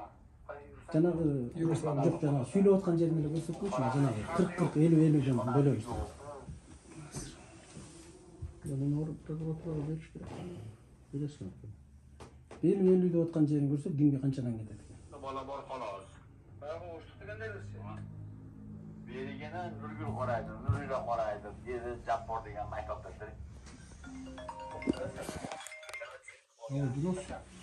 Бир районга келчи. Юрусландын цехи кайсы? Mesela ben hazır Türkistan yolcular kaptırdı. Юрусландын цехи. Bunu sen ulardan sürüştürgenden göre hayratıman gerçekçi hayrat. Etlikkelik özüm kıramam. Puldu sen ötközürsen ötken günü kelamız sok top. Kalamız değilsen zaten seni bana akpamam. Ben de akıllı. Ben de şey diyeyim ben. Ben zor bedemem. 60 yakın kalırsan 10% bizimge. Ben yamaz 60 yakın kıldım. Her zaman bizimge vermezim. Bokta. Bokta. Beni şeyşemizden hop geliyor. 10% benzin. Bunun akça sanap atkан видеолору мына турат азыр. Акча санап мына 70 миң сомду алып кетип атат. 50% ошол Кайрат деген бухгалтердик. Мына 30 граммдан эсептегенде бир күндө 9 миң сомдон акча мамлекеттин акчасын бир күндө 9 миң сомдон жок кылып атасыңар. Эми ошону 20 миңге эме 20 күнгө көбөйтүп койгонго 9 миң сом. Азыр дегенде прокуратура изилдей тергейт эми азыр. Иш козгобойт болбойт. 9 миң сом. Алдыга данныйларды көбөйтөбүз. Жок, өчпөйт. 3-4 видео бар. Белгилүү ошону бар. 20 күнгө 180 миң сом. 180 миң сом таптаза киреше жана берди. Налог да төлөбөйт, соцфонд да төлөбөйт, эчтеке кылбайт. Азыр мен салыкты чыгарганым ошол. Мына Кожаев менен Мурзабаевдин Юрусландын, жана Кожакматовдун Юрусландын мага салыгын көрсөтүп бергилечи. Канча салык төлөйт? Кайсы жылдагы 2021 эле. 21 эле. Ушул алып билем. Ушул үчөөнү. Ушул чыпылар канчадан төлөгөн? Кожакбаров, Кожакбаров, Мурзабаева, эме Юрусландыкы ким? Тажибаев. Чипы Тажибаев турат. Тажибаев ким? Руслан бар. 3. Ошолор сиздерге канча акча төлөп атат? Фактически мамлекеттин акчасын канча жок кылып атат? Азыр ортодон чыгат. Баа эле. Мына 180 миң сом таза киреше. Ошондо 90 миң сомдон экөө-экиге бөлүп алат да. Бул 60%-ын ала турган болсо, бул 100 миң сом алат, тигиши 80 миң сом алат. Айына. Наоборот. 60-теге. Жок, ошо тигем алат да, жанагы Кожакбаров. Кожакбаров. Ал жана онуна бензинге деп 10%-ын коштуруп алган багасы. Мен маалыматты келип бердим. Ооба, тактап алып келdim. Азыр анда тиги первый зам келсин. Сразу эле баралык. Кожакбаровдун азыр эмесине барабыз. Тажибаевдин цехине барабыз. Номерiniz боюнча уже прокуратурага жаза алсаңыз. Санэпт станцияны алып алайлык. Кожакбаровдун азыр мен 100% кепилдик берип айтаман. Цехи жок. Кичинекей бир жерде цехи бар экен, анын ичи дагы уже чычкан басып кеткен. Азыр барып көрөбүз. Азыр видеолорду баарын өчүрүп салбадылар. Төлөп атасың, иштеген кишилериңиздин справкасы барбы, ошол сага булочка жасап берип аткан санитарный справкалар барбы деп сурайт. Анан ошонун жыйынтыгында келип акт түзөп да гана жетекчиңерге бересиңер. Агай, мынакей. Биз көрдүк бүт баардыгы сонун экен. Эртең мыйзамдуу түрдө текшерип келсе, биз эчтекеден эме болбойбуз деп турганда тиркеп коесуңар болду. Анан бүгүнкүдөй текшерүү келе турган болсо, силер айтасыңар, мына актысы, мына тендерный комиссиянын жыйынтыгы, мына протокол ар бирибиз кол койдук. Мына цехтин керек болсо сүрөттөрү мына мынча киши иштейт мындай деп коюп коесуңар. Азыр менин алдыма таштап койсоңор мен унча калбай кетип калат болчумун. Бирок андай жеке ишкерлер текшерип барбаган биздин укугубуз. Сен текшерип барбайсың жеке ишиңе киргизип кой да. Сен жеке ишкерди текшерип барбайсың. Сен тендердин шартын текшерип барасың.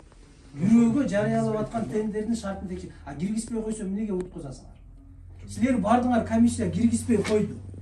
Анда силер эмнеге кылып турасыңар? Кечирип койсун анда болбойт. Себеби бунуку мынакей документально минус. Бул жашырып атат бир нерсени. Калганын карайлы деп туруп, калганын карайт деп туруп.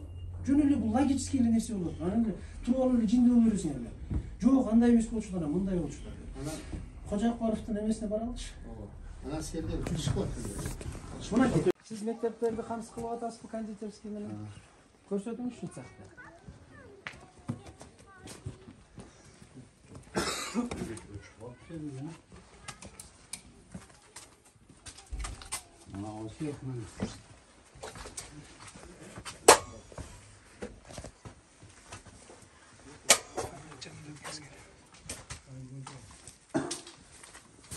Печке.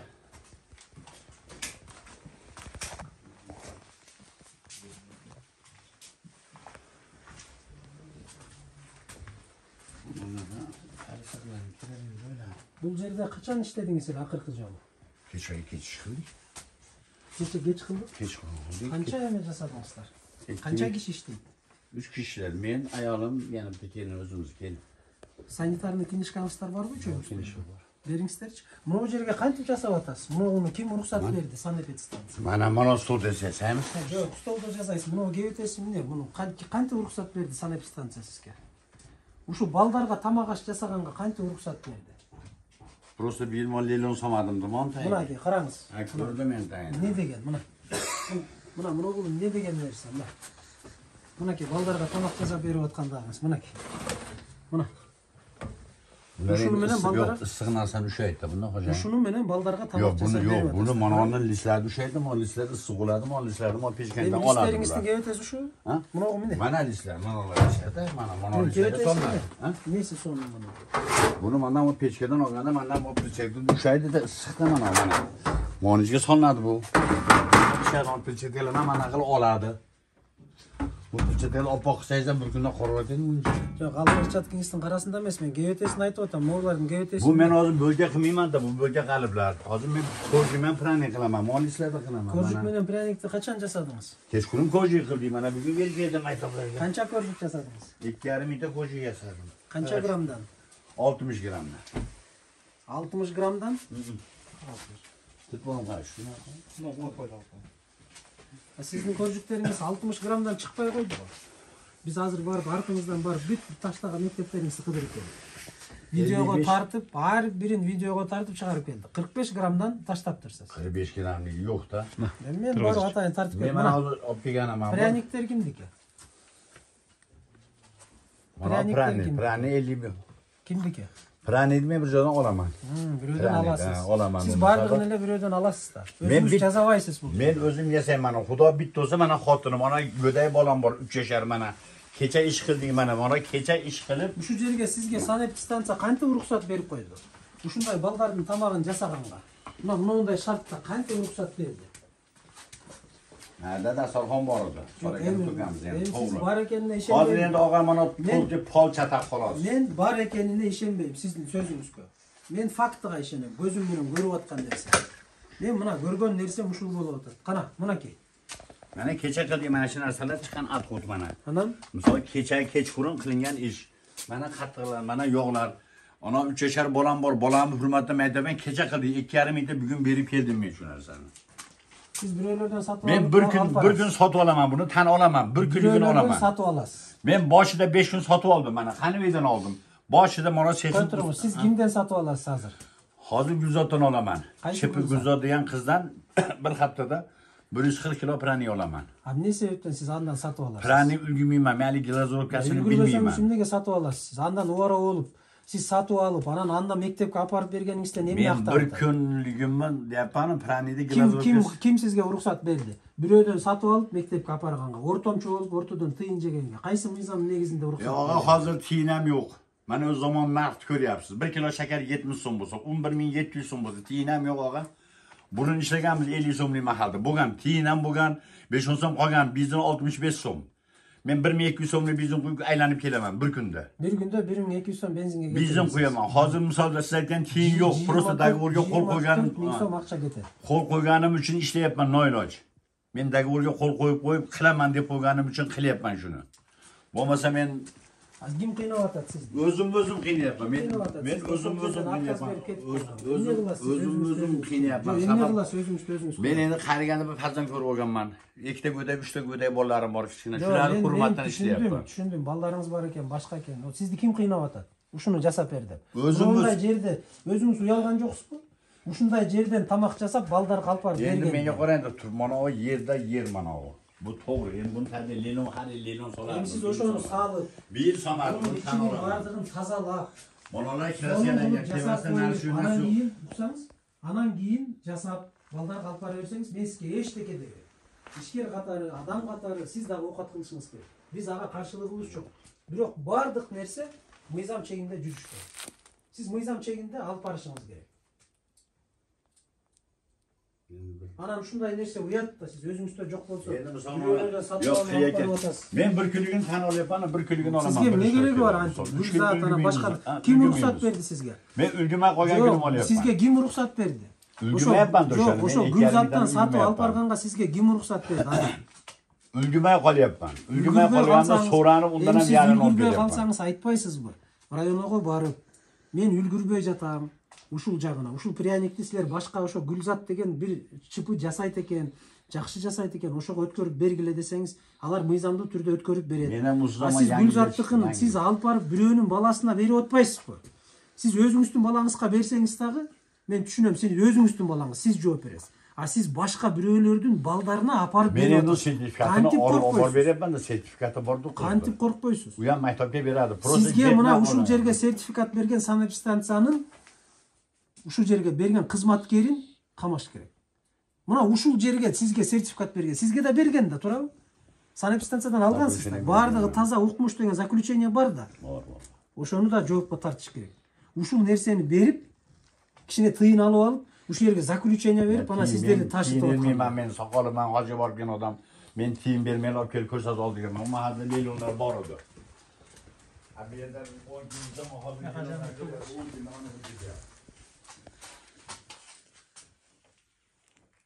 Yo, men 60-40'a seni de işletem, gel.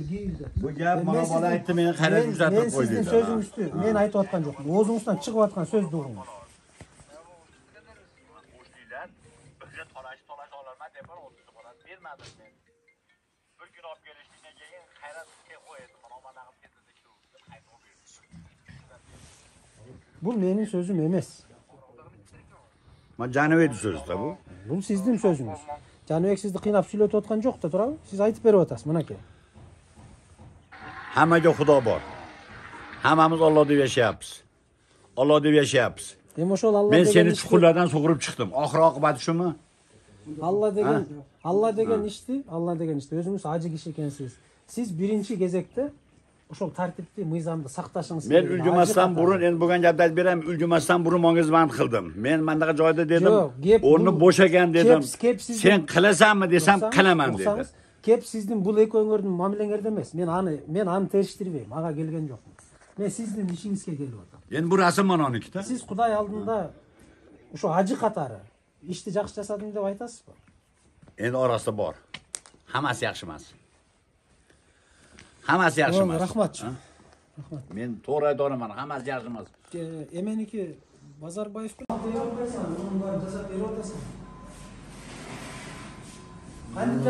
berasing shuni eliga?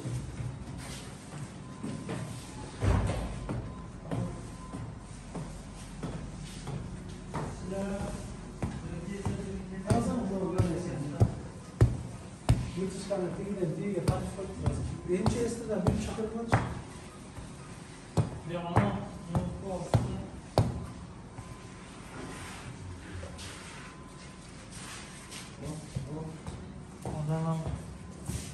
Endi o'zlar bilargilar keldilar.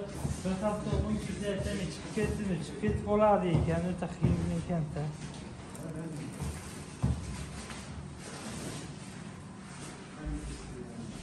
Qanaqa apotemiz?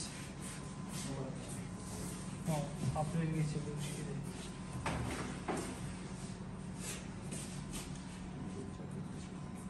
Jirma 7 aprel 2021 yil.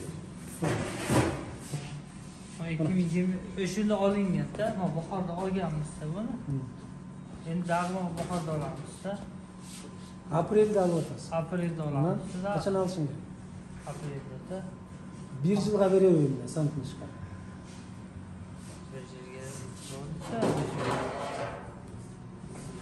Aprelda olamiz. Sizang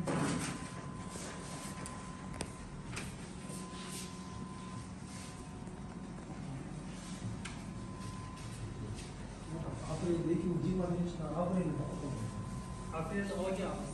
Endi aprelda olganmiz.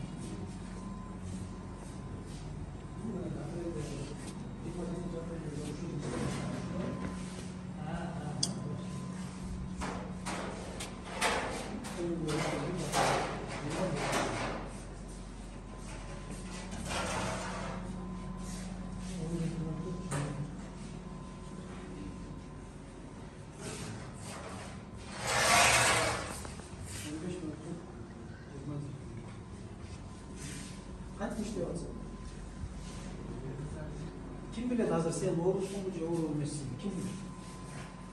Bunun bir vardır, yenge tamam şey yapıyorsun. Sen temir yazıp atsan, kirpiç yazıp atsan ben düşünürdüm. Yenge tamak verip atıyorsun. Adam cevap atıyor. Sizlerge işedik biliyorlar cevap var. Mekteptin ballarına cevap verip atıyorsun. Pazarga çıkarıp satıp atasın. Doğru aytasın. Yozlar ekan, doğru. Men tozalarni ki 1-2 soat az bir kun ish olsa, yana anaqa bo'lib ketar ekan, chayam bo'lib ketar ekan. Bu Rahat degan konditerlik sex. Rohatga qo'ygan. Dokumenti qani? Chipining dokumentlarini berchi. Chipining dokumentlarini ko'rsatchi. Rahat degan chipini. Hozir nima kelyapti, telefon qilaman. Nima ekan, nogo chipi Rahat deb turadi. Ishker. Konditer Rahat konditerskiy sex. Bütün olsun, onu düşünüyorum.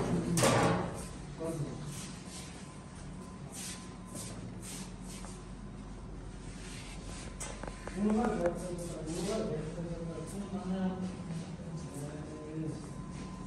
bu zamanın çevresinde bu mektepleri genelde de arkadaşlar. Mektepleri genelde Qanday yo'q. Qanday hali mumkin. Qaytib dayınlayapsın. Ana mektepke dayınlayotganlar qana. Endi berip atasыңар sizler жанагы ход жаап бар беле? Koji bir so'z negizib anaqa pryanik. Shu yerda yozib atasың. Qancha grammdan pryanikni yozib atasың? Qancha grammdan ruxsat berilgan o'sha mekteplarga sizlarga jazo berganlar? Asosi koji, 5 koji operalarni ikkita oladi bergan mana. Operalarni ikkita oladi. Bilan katta ko'rishdi. Ustiga o'zi tortib ketadi endi. Ustiga. Qancha grammdan sizlarga berib atasınız? Qancha grammdan jasab oladi? 70-80. Nima hozir chiqadi? Ya bundan ikkita beradi bersin.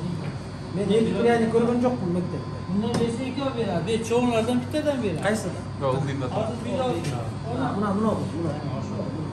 Bu bulayni. Sen mana İşte tarafı. o koji ishni o'tiradi. Mektepga janob berayotgan shu bilan? Shu boshqa.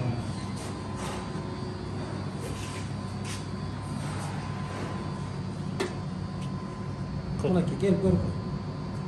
Oldu 40. Rayonu 70 gramdan akça to'lab beradi. Bu qaramlik, biroq aytadiki uni ko'zida sakatda 45. Ya buni Ruslarga biroq eslatib olib ketadi, uni ikkovdan mana beradi. Shunday olib beradi, tegib shunday olib beradi. 40 mı? Biroq ana koji beriladi dedi ekan, kojilar beriladi.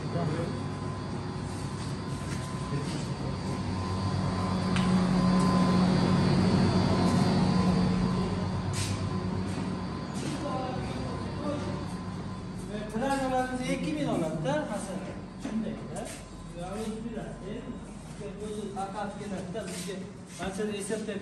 Ruslan sizin bir tuğan ağanız mı? Akeniz mi?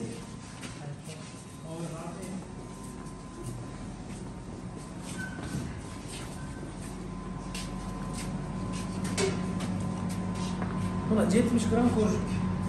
Emeği keçik. Tender boyunca. Böyle bu kadar gereği.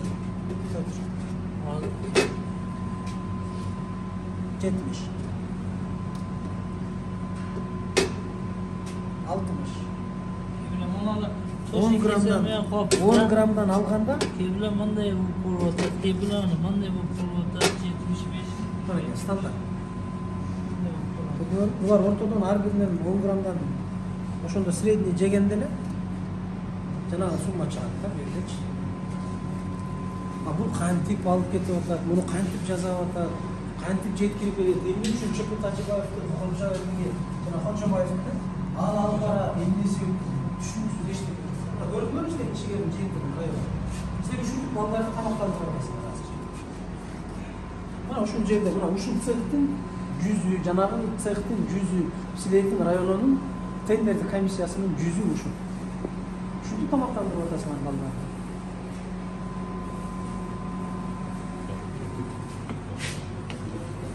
Memleketin akşamı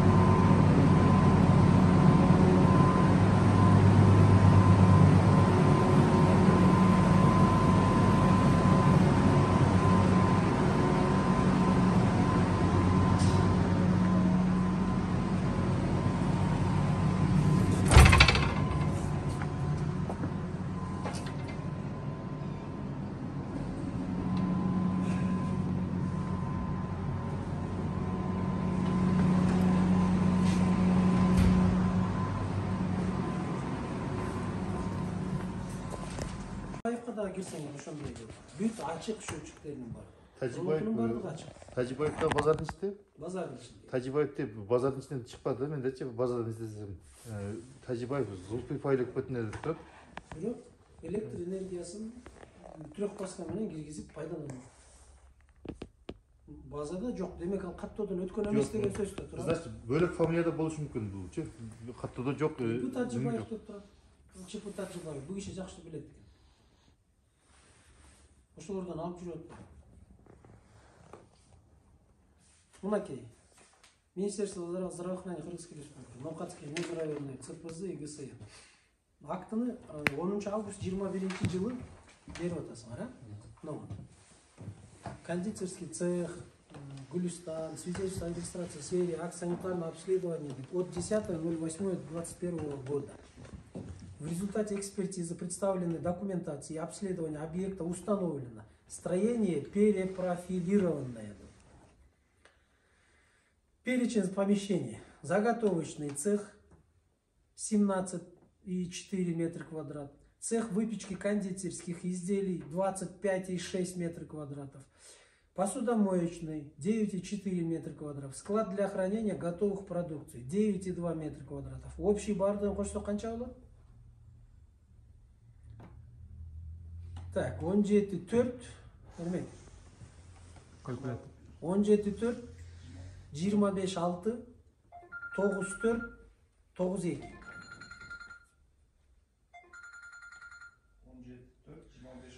Площадь общая 61. Так, ошондо 25 17 болсо 34 61 метр квадрат экен. 61 метр квадрат. Бир рабочее местого 11,3 квадрат метр, высота 2,7 деп берип атасыңар. Внутренняя отделка помещения соответствует. Водоснабжение местное. горячее водоснабжение, электронагреватель, канализация местная, вентиляция естественная, освещение естественное, искусственное деп беріп атасыңар. Отопление местное деп беріп атасыңар. Санитарно-бытовые помещения, раздевальная, умывальная, надворный туалет. В цехе работает 2 человека. Медосмотр 21-21 года прошли минимум пройден досы. Ну, қайсы емеңермен, қайсы бетіңермен бердіңер мынау заключение. Ушыл чипуда. Чипының кебетесін азыр барып көрсеңіз, қандай екен? Мынау жерде сіздер беріп атқан өтініш деп жазып атқаныңыздың бирөөсү дагы жоқ. Бирөөсү дагы. Санитарный норма 0, ал жерге балдарға тамақ аш емес, мал қармаш керек. Бұл жерде мал қанады, қадимки. Бирөөгө тамақ жасап емес, тем более мектептин балдарына. Кантип беріп атасыңар мына? 21 жыл деп жазып атасыңар. Мына мен ушул 17 жыл болсо да мен түшүнөт элем. Ошол убакта абал ушундай окшойт. 10 август 21 жыл. Мына өзүңөр начальниктин колун коюп бардыгын жасап берип атасыңар. Азыр мен мунулардын ар бир цехте текшере турган болсо, булардыкы ушул эле кебете менен чыгат. Тажибаевдин эмеси кана экен? Электр энергиядан өткөн эмес, булардан алган эмес. Бирок иштеп атат кадимкидей. Мектептерде болгондо дагы мектептерге тамак бер. Кана районунда эмес. Бухгалтериңер кана? Чакыргыла, замыңар кана? Бирок мектепте балдарды камсыз кылып атат. Мына. А бул кишилер эртең бир нерсе десе, ушуну көрсөтөт. Мен дейт, рестемен, сестен алгам дейт да. Мен бүт бардыгынан өткөм, кагазым турат. Бизге алып келип көрсөтүп атпайбы. Мына мен сестен эмен бар. Заключением бар. Демек, значит, жана граммда 30 граммдап жеп аткан ортодогу акчанын ичинде сес дагы бар. Кантип мынага көрбөй туруп, билбей туруп кол коюп берди. Мындай абдан текшересиңер го. Мыйзамга келип, тим эле карап ар бирин бул жарайт, бул жарабайт деп үстүнөн түшөсүңөр го. 3000 балага тамак берип атат. 3000 балага кондитерский цех кылып алып барып берип атат бүгүнкү күндө. Бирөөнүн балдары алда. Бул кишинин өзүнүн балдары эмес. Силер ошого уялбай туруп ушу кагазды мына карматып атасыңар.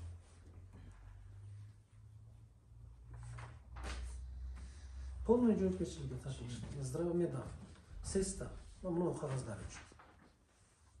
Мүмкүн билбейм, башка бир жерде булардын көргөн эмеси бар, тиги цехи бар, сонун окумуш болуп ошону көрүп келген.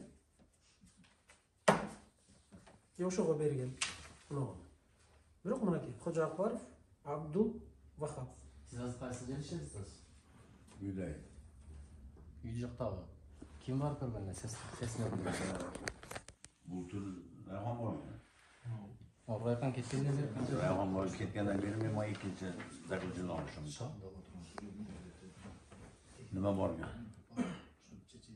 Акча сатып алам. Заместитель санитарный врач Нохатского РЦПЗ Лелонлар сонун. Азыр лелонлар ертип кетти. Eski zaключениемен алгансыз. Eski менен. Мансуров Ы деген ким? Eski. Исполнитель. Az bu murdagы объектисин алган, Eski заңнама гана. Zaключениенин негизинде гана алган болот. Кантип силер кантип бересиңер? Кантип эскинин негизинде кантип бересиңер? Нема иштебедим. Ана спорт залды янында 80 бой чалканасынын Башка объект менен мен алып. Село Гулистан, улица Каратурпак, Нохатского района. Жашаган жериңиз ошол? Эмне деп атасыңар? Кандай башка жерге? Мына жашаган жердин адреси туруп.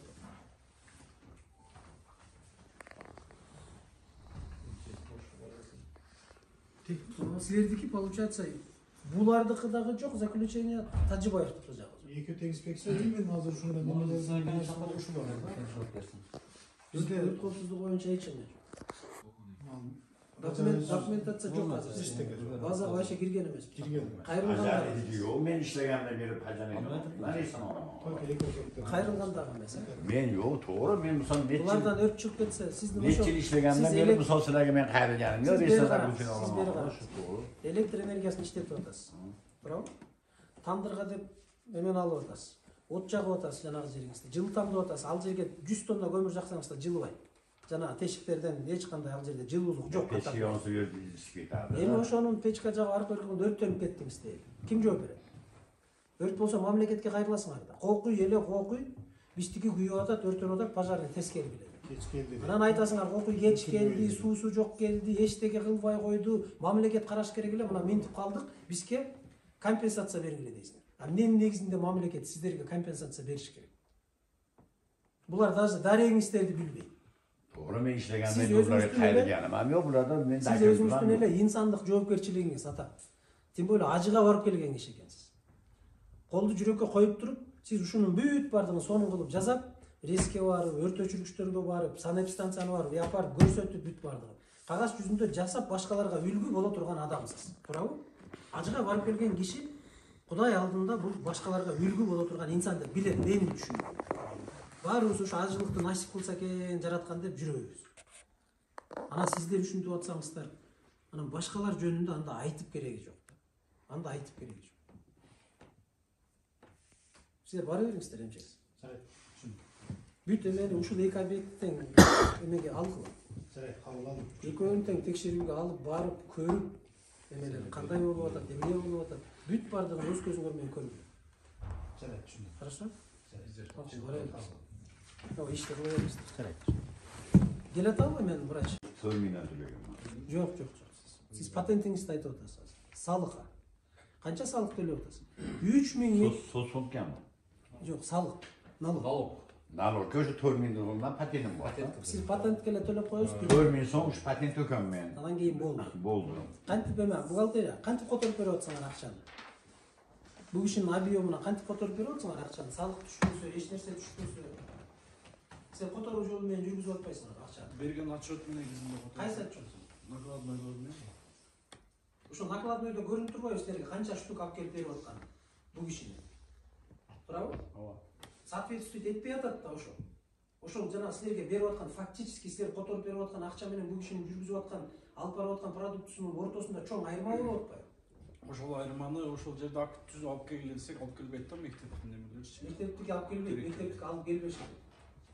Аны силер тендерный комиссия ошол жерде ушул кишиге тендерди бүткүлүп берип аткан комиссия, которуп аткан акчанын бухгалтер ошону эсепке алыш керек.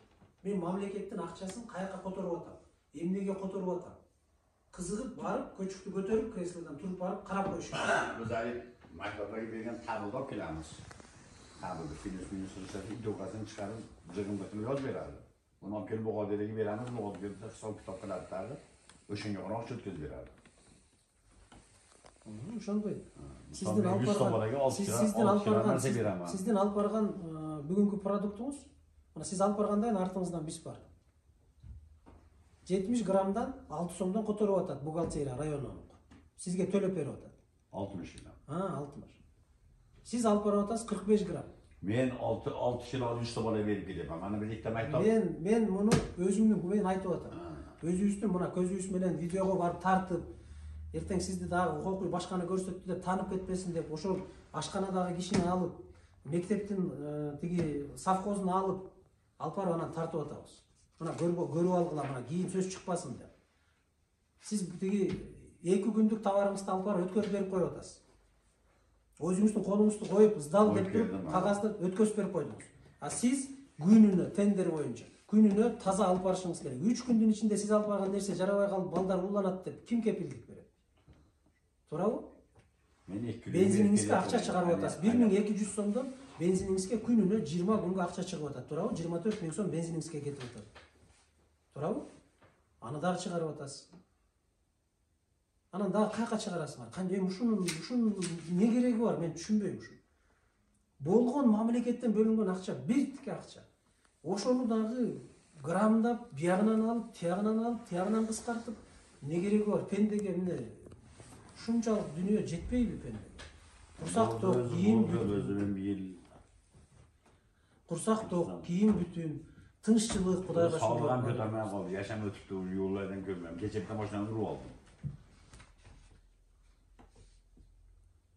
Силердин комиссиялардын, тендерди комиссиялардын жыйынтыгы. Мына ушунун бүт бардыгы жыйынтыкты алып келип, именно силерге такалат да район. Силердин тендерди комиссияларга акчаны которуп берип аткан бухгалтерлерге келип такалат да, мунун бардыгы. Мына бул кишинин бүгүн ушинтип отурушу, ак сакал башын ушул жерде уят кылып, ылдый кылып, да мен туура эмес кылып турдум деп отуруп, бүт бардыгы силерге такалат. Эгерде силер так болгонуңарда кагазыңар, мындай иш болбойт.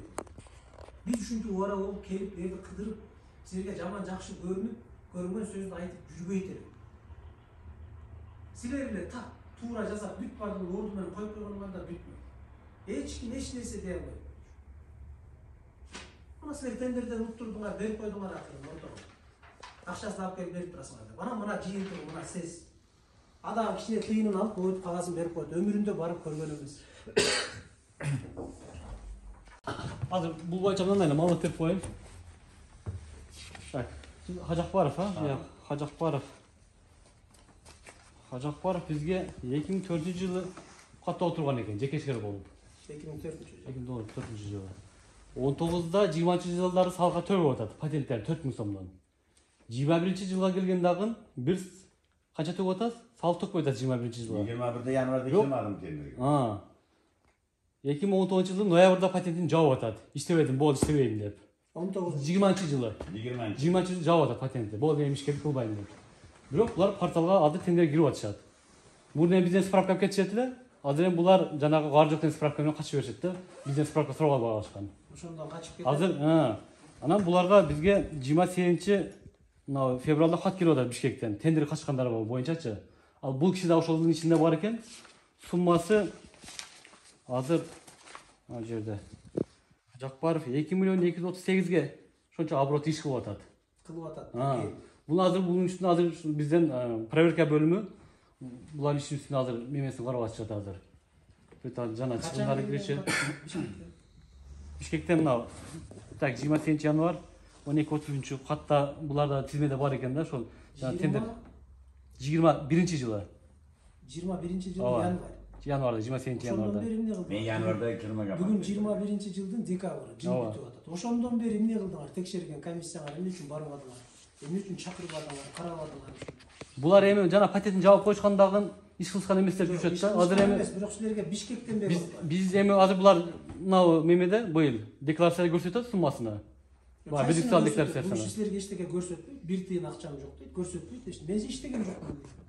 Азыр ушуну көрсөтөт, азыр иштебедим деп көрсөтөт азыр бизге дагы. Мына январда келип аткан катты силер декабрда биз келип ызычуу чыгарып, момунча тиги текшерүү болгондой эле анан көтөрүп чыгып атпайсыңар.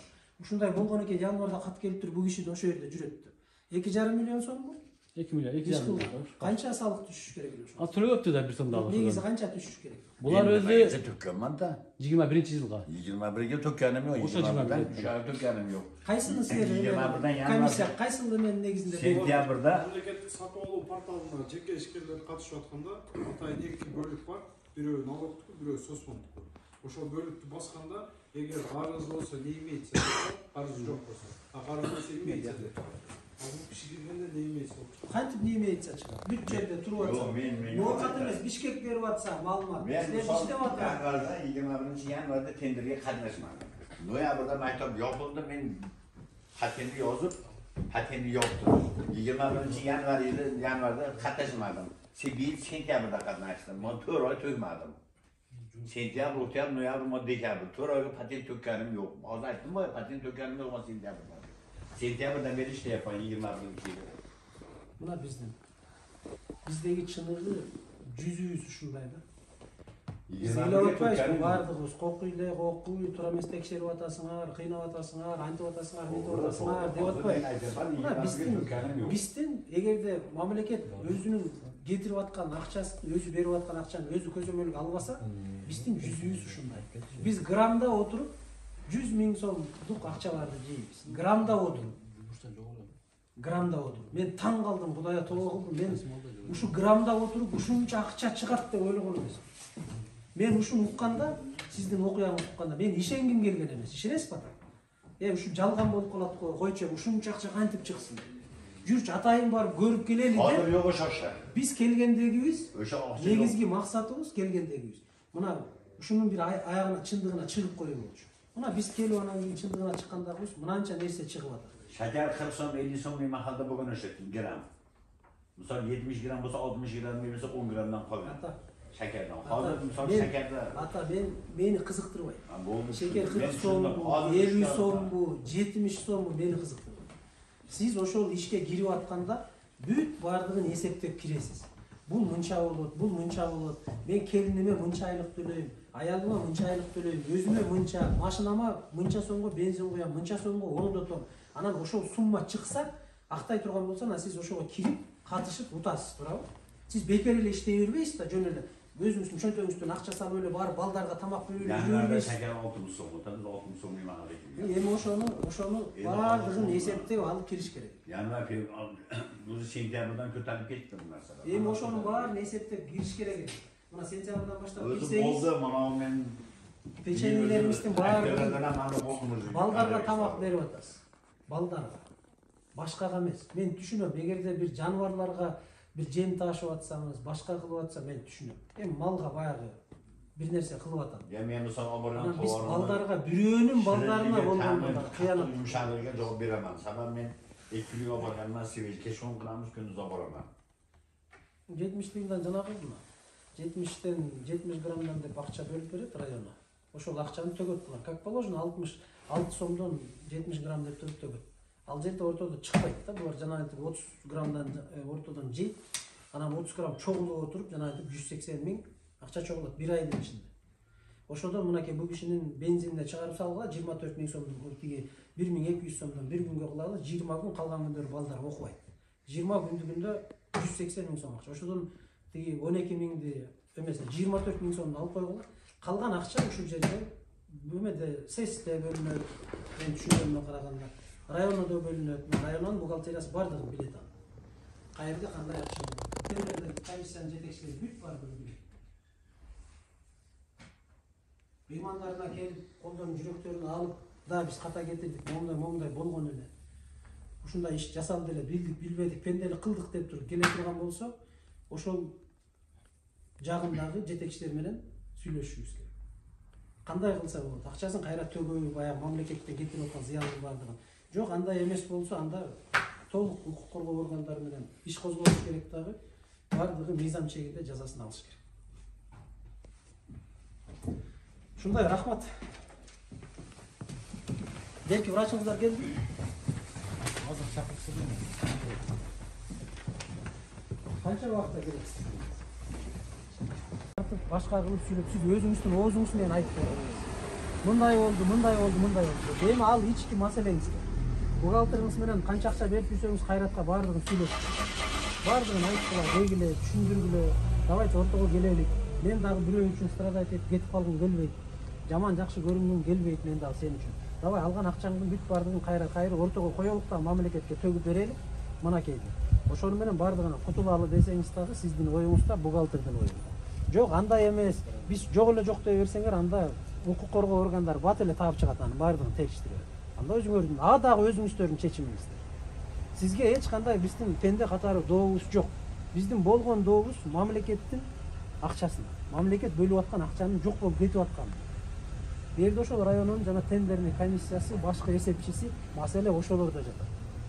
Сизди убара кылып, ошентип карыганыңызды аксакал кылып, анан көрүнгөн жерге салып, тегин чогултуп, бул эми өтө уят иш. Макул, мейлиңиз, жакшы туруңуз.